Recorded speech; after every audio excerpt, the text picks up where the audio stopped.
So what's up sa inyo nga mga ka-Trops B? And welcome back to my YouTube channel nga mga ka-Trops B. And for now, today's vlog is may gusto ako sa inyo i-share sa inyo nga mga ka-Trops B regarding sa nangyari for the past few days na nangyari nga dito sa YouTube channel ko nga mga ka-Trops B. Siguro ang huli kong vlog siguro mga October pa talaga mga ka-Trops B. October pa talaga kasi to be honest, ang hirap nung sa mga sumunod na araw. November 1 siguro di man ako nag-vlog kasi nga medyo busy pa. And then suddenly happen into our lives. Lalo na sa buhay ko. Kung nakita niyo yung post ko last November 7, nung may kandila ako, kung nakita niyo sa Facebook account ko yon, kung friend niyo ako sa FB account ko, makikita niyo doon.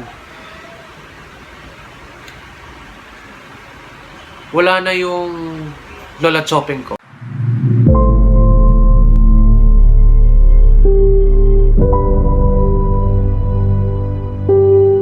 Ano nangyari? Kasi unexpected nangyari sa amin. Unexpected yung mga nangyari. Unexpected or nakakabigla. Kasi, ang nangyari kasi, nung ginigising na daw, di na siya magising. So, dinala sa ospital and ni-revive. Ito yung base lang sa nagkakwento lang sa akin ha. Ayun. So, wala na talaga.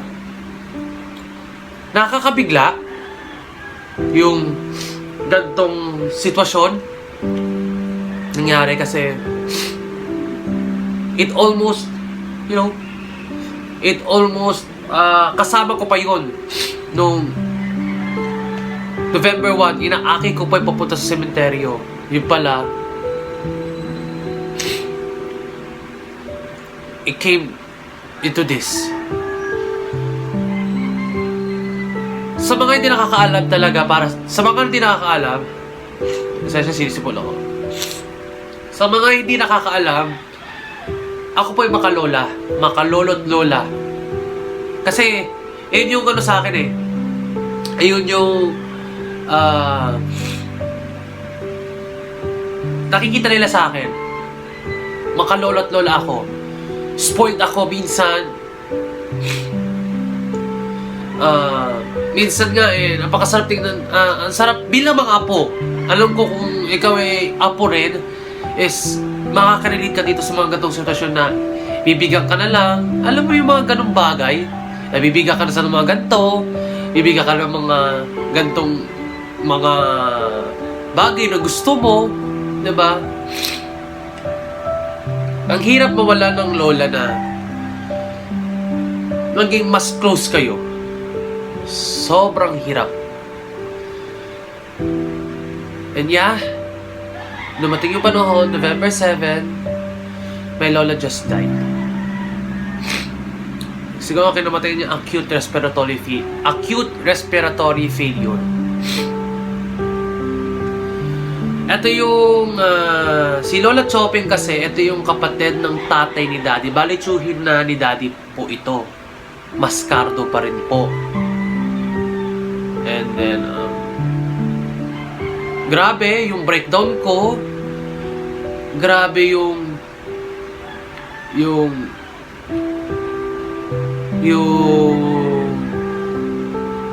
dagok sa puso ko na mawalan ako ng lola. Kay Lolo Minong pa lang, masakit na eh. Ito pa. Although, kay Lolo Minong, last year lang yon. October 14, ito. Another ulit. So, siguro, for me, hindi ko na siyang tinignan ng masama. Dahil, siguro, ito na yung tadhana o ito na yung oras niya talaga. Hindi ko na minamasama yung ganung bagay na mawala siya sa buhay namin. Hanggang sa ngayon, nag-a-adjust pa rin kami. Hanggang ngayon, nasa paunti-unting proseso na tinatawag pa. Siguro ilang months pa yan. Or siguro ngayon siguro before 2 weeks adjustment na rin. Based din to sa girlfriend ko. Sabi daw niya. 2 weeks adjustments tapos ilang months for healing process nga. Katatawagin. Mahirap mawalan ng lola dahil ang laki ng parte ng buhay mo eh. Ang laki ng parte ng buhay ko dun sa taong minamahal ko. Sobrang hirap.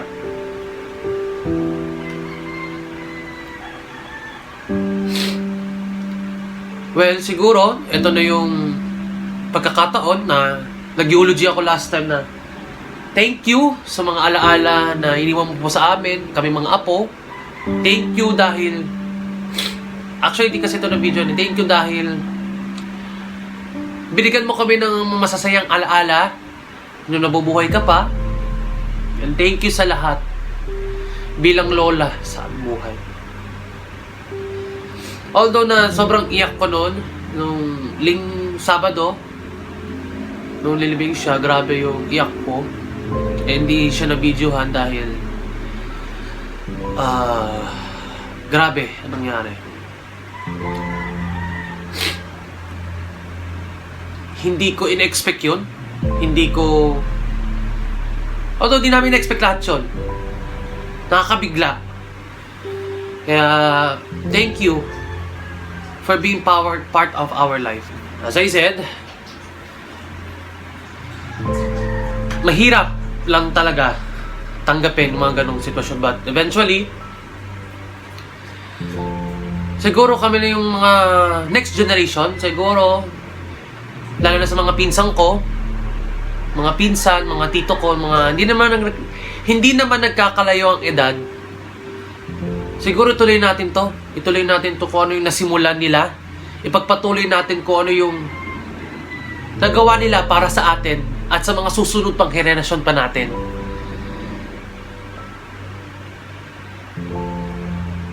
Ang hirap.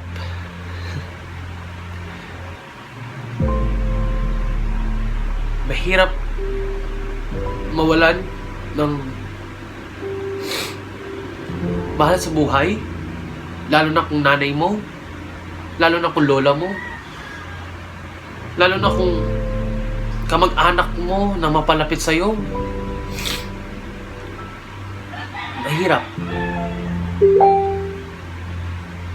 Kasi ang hirap talaga. Sobrang hirap pa talaga. Well, pinagdadasal lang namin sila. Silang lahat. Silang lahat, mga lolo't lola ko na nasa taas.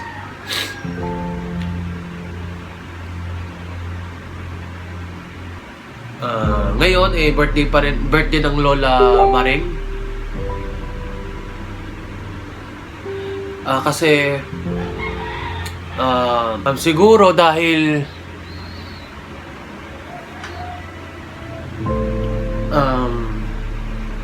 masaya na sila, magkakasama na sila, and I'm very thankful for that. Sabi ko, ikamusta mo na lang ako kila tatay, sa tatay ni daddy, na wala na rin. Ikamusta mo na lang ako kila tatay, kila lolo't lola, sa mga lolo't lola ko. Ayun. Sobrang hirap. Sobrang hirap. Iniyak ko na nung Sabado. And maraming salamat sa mga nag-comfort sa akin dahil nung Sabado, dahil kung nandun lang kayo sa sitwasyon na mawala, grabe yung breakdown ko. Sobrang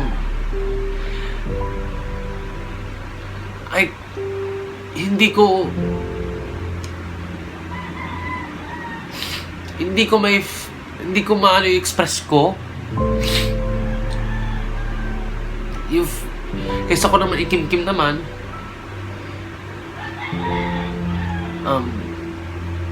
Ang hirap talaga. Ang hirap mawala ng lola. Kaya I'm very thankful sa lola chopping ko. Kung nasan ka man ngayon, thank you dahil hindi ka nagpantaman sa amin. Lalo na sa pamilya namin.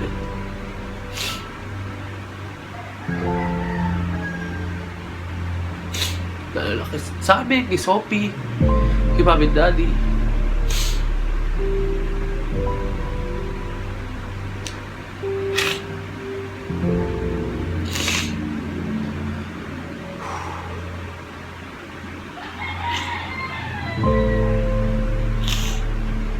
I'm just very thankful ko sa lola ko dahil hindi niya kami pinagdamot. Siya yung nagpapaalala sa akin na, Waki, kailan magsibisa, ganyan-ganyan pag may mga events.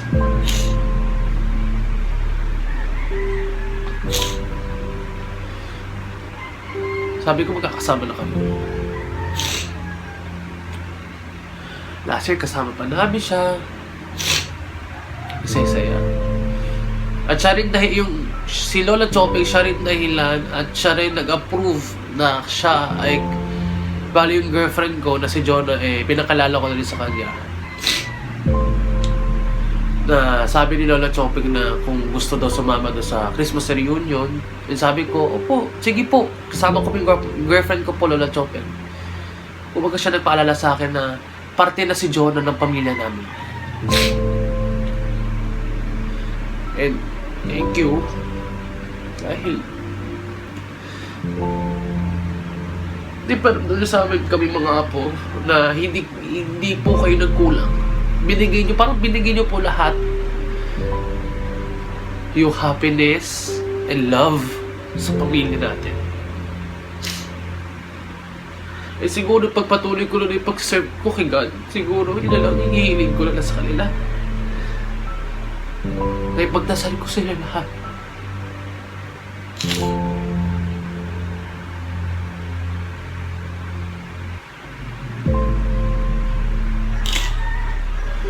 So, ayun. Sorry. Parang first time ako umiyak sa inyong harapan. Ayun. So, first time ako umiyak sa inyong harapan. Pasensya na. Ito yung naramdaman ko Sabado.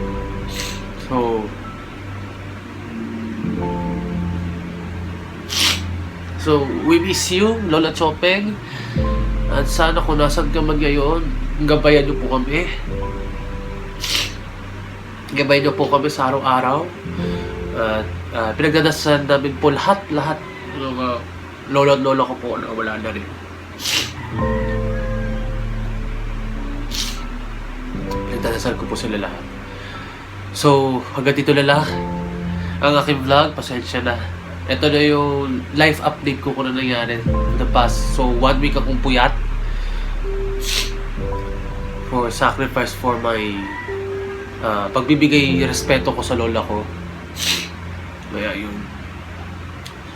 So, hanggang dito na lang aking vlog of the day ngayon. Please don't forget to like this video, subscribe my YouTube channel, and click the notification bell to more updates dito sa YouTube channel ko, mga Katosmi.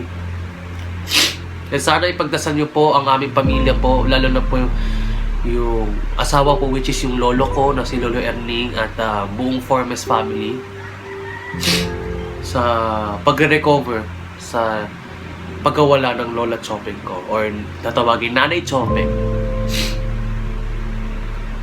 Tawagin tita, ate, nanay, lola. Ayun. So, abangan ninyo siguro sa mga susunod kong vlog, sa susunod ko tong pagkatapos ng video na to. Pagkatapos ng video na to siguro, sa mga susunod kong araw or vlog na video, ipapakita ko sa inyo kung ano nangyari nung last day hanggang sa araw na libing ng Lola Chopeng ko. So, muli, subscribe na kayo for more updates dito sa YouTube channel ko, and follow nyo yung aking mga social media accounts nasa description below lang yan. So, hanggang dito na lang ang aking vlog of the day nga ngayon nga, mga Katosmi. So, hanggang dito na lang aking vlog. God bless us you all. Stay safe sa inyo. And advance Merry Christmas sa inyo lahat.